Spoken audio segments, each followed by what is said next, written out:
داریم یه جایی ترتمیز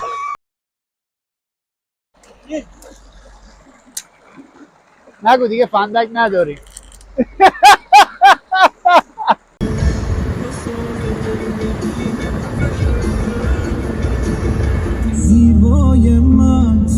سلام پیمانم، امروز اومدم کلی خوش بگذرونیم.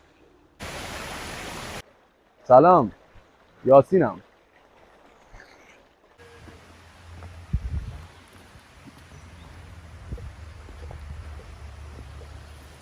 یه خورده با هم حال کنیم.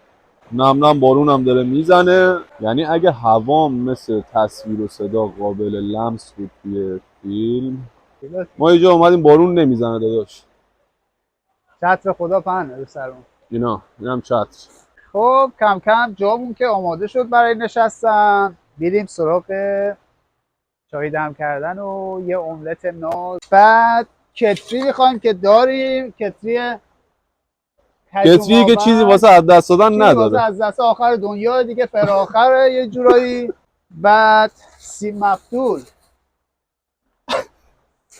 این میکنه همه چی. بریم سراغ ساخت املت. آتشگاه ناز میخوام درست کنم. برو که لنگش رو کم دیده باشه. بریم. قسمت سخت کار هیزم جمع کردنه. هیزم که اینجا جمع کردن، کار سخته رو برامون انجام دادن یه جورایی. این هیزم نیست نیه، ولی خب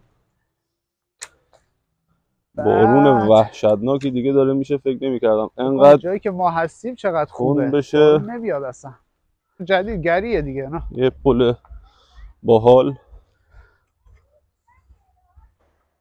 اینجا قراره یه آتشگاه درست بشه روی این بارون. عینک دودی پیمان رفت هیزم جمع کنه، پیچوندم گفتم هیزمی که تا حالا جمع کردیم نهایت 10 دقیقه روشن آتیش با اینا.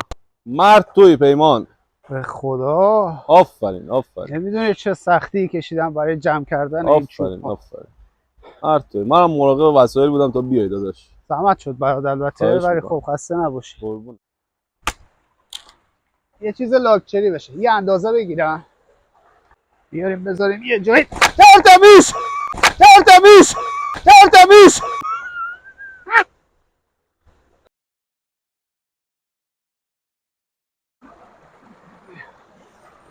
ردیف آقا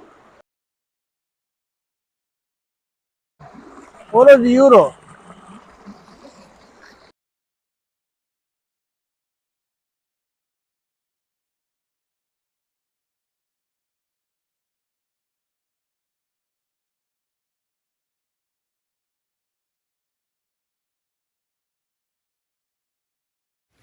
نهال بکاریم تو طبیعت و انشالله که بزرگ بشه و اینم هدیه ما بشه به طبیعت. دم شما گرم. امیدوارم که بارون مشهود باشه. خسته شدیم دیگه. امیدوارم ماشین بره بالا. امیدواریم این مسیر برگشتی که داریم ماشین بره و خیلی از امیدهای دیگه که داریم حالا تو مسیر اگه به چالش خوردیم حتما به شما نشون میدیم. صاحب هم شدی. خسته نباشی. خوبه. نگو دیگه فندک نداریم. بذار بگیرم. برو ماشاءالله. خیلی خوشحال شدیم از اینکه اگه که تا آخر دیدین حوصله‌تون گرفت که دمتون گرم. اگر هم ندیدین که خب حتما ببینین. اونایی هم که دیدن واسه اونایی که ندیدن تعریف کنن. هوای برگشت رفتنی بارون نبود، گول خوردیم. شاب کشیده که مشاهده میکنید شاب کشیده شدی. میکروفون اینو چیکار میکنه؟